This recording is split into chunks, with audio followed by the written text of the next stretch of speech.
Assalamualaikum warahmatullahi wabarakatuh. Alhamdulillahirabbil alamin. Allahumma shalli ala Muhammad wa ala ali sayyidina Muhammad. Pemirsa, bersua kembali kita dalam Indarwanto Hikmatologi, serial mengajak diri kita masing-masing berpikir dengan kelembut cerdasan hati nurani berdasar kitab suci, agama, kepercayaan yang kita yakini. Tentu berdasar Pancasila sebagai ideologi adalah keniscayaan bagi bangsa yang mendiami bumi pertiwi. Ketika kita melihat proses peradaban anak bangsa Indonesia, maka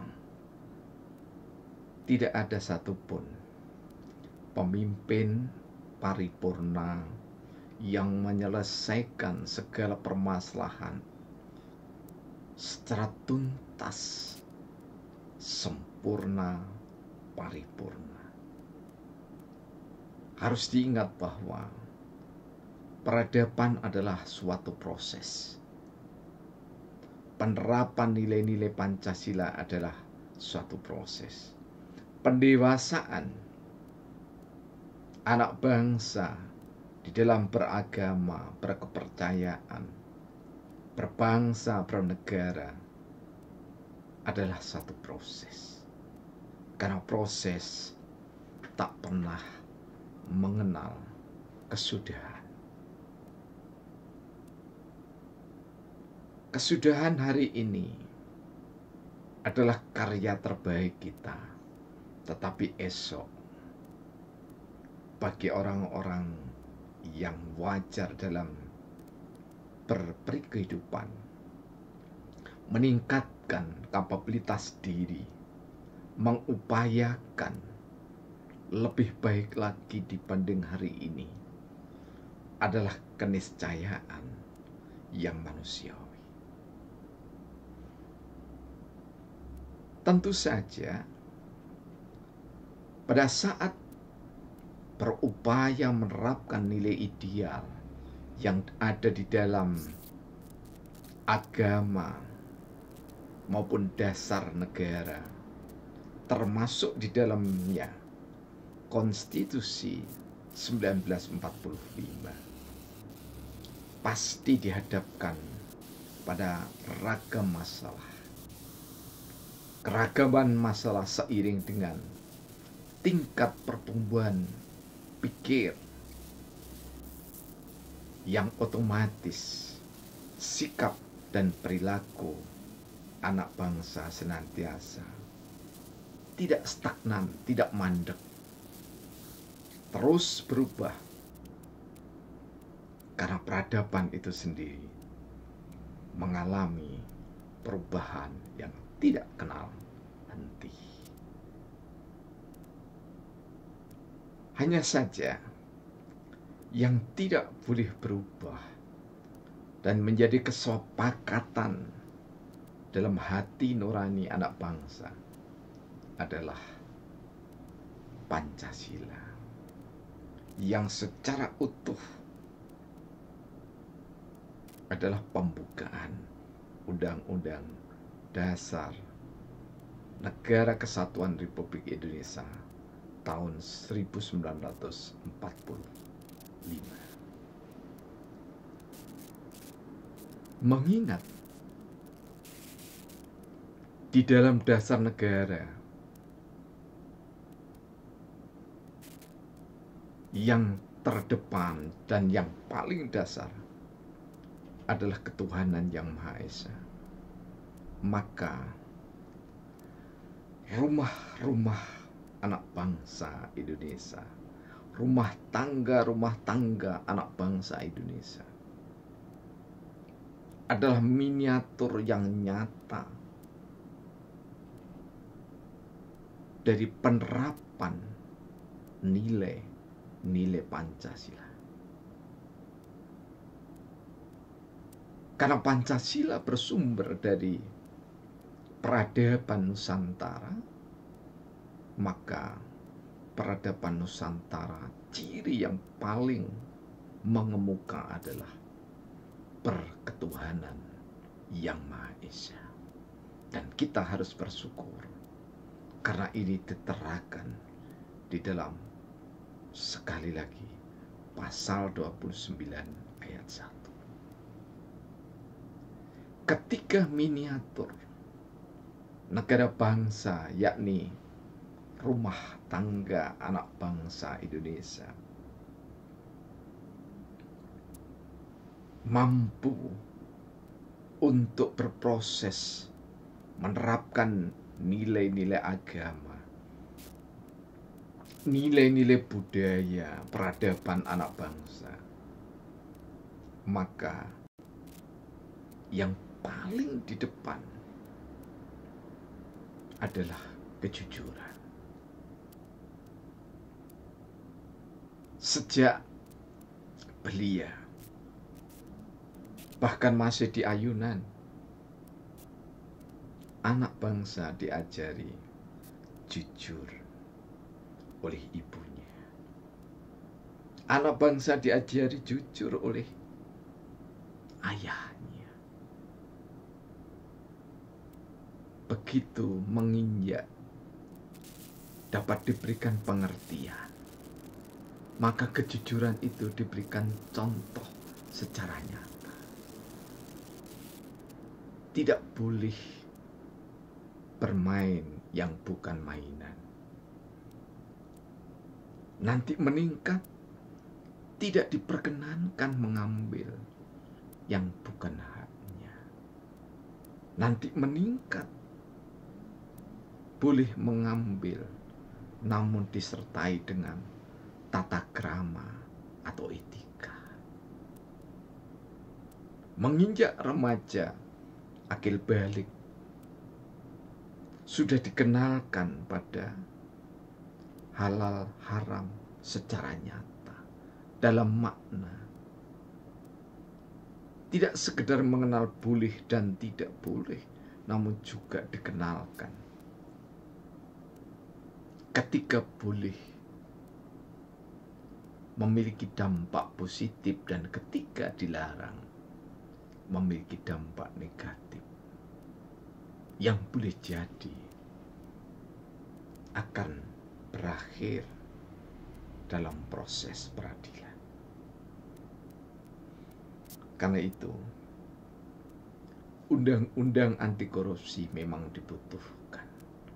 Namun ketika undang-undang anti korupsi itu tidak dimulai pendidikan kejujurannya dari rumah anak bangsa, maka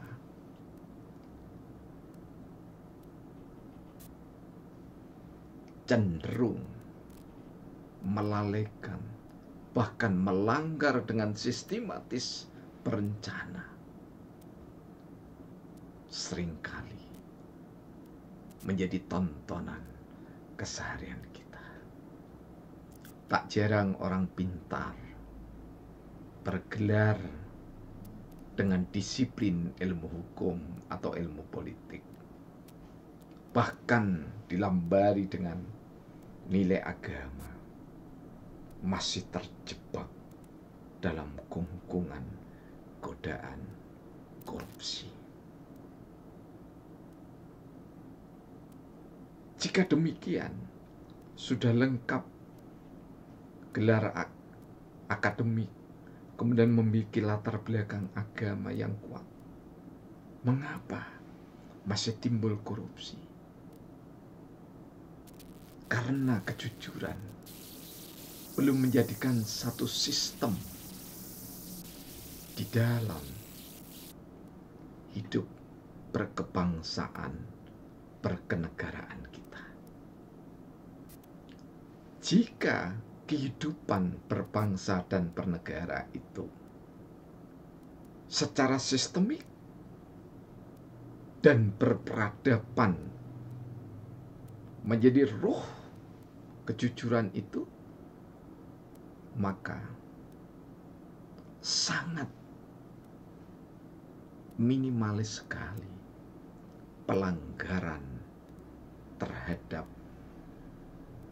pencurian, penggarap uang negara.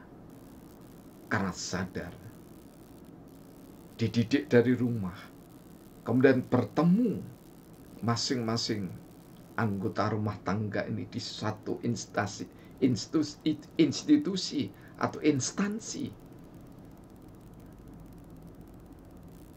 Ketika semua anak manusia di satu lembaga itu jujur, maka ketidakjujuran tidak perlu dimusuhi. Karena kejujuran sudah membentuk satu sistem. Jadi harapan terbesar bangsa ini adalah di pundak para pemuda yang sekarang usianya belasan tahun. Orang tua, jangan ajari remaja kita, pemuda kita dengan korupsi, menjadi maling, menjadi garong uang negara, menjadi perampok, berdasi. Jangan. Tapi berikanlah contoh bahwa Anda yang menjabat adalah insan-insan yang memegang teguh nilai-nilai agama, kepercayaan, peradaban Nusantara ini yang didasari nilai-nilai Pancasila. Jika nilai Pancasila selalu ada di dada, maka kita akan menjadi kesatria-kesatria yang jujur, jagoan-jagoan yang jujur dalam melindungi tanah tumpah darah Indonesia untuk bahagia mencapai keadilan sosial bagi seluruh masyarakat Indonesia yang bernaung di bawah nilai ketuhanan yang Maha Esa. Terima kasih Anda senantiasa setia mengikuti. Mudah-mudahan seluruh anak bangsa, agama, dan kepercayaan apapun yang berbeda-beda, namun kita harus tetap bangga menjadi beda, saling menghormati sesama. Dan perbedaan itu adalah keniscayaan terindah dan mahkota terbaik bagi seluruh anak bangsa. Jangan samakan yang berbeda dan jangan bedakan yang sudah sama. Sekedar mencari popularitas murahan belaka. Pantang kesatria-kesatria, jago-jago bangsa Nusantara, bangsa Indonesia yang hebat ini sekedar untuk membuat pencitraan sesaat. Karena Pancasila nilainya bukan sesaat, tapi sampai kiamat. Billahi taufiq wal hidayah. Wassalamualaikum warahmatullahi wabarakatuh.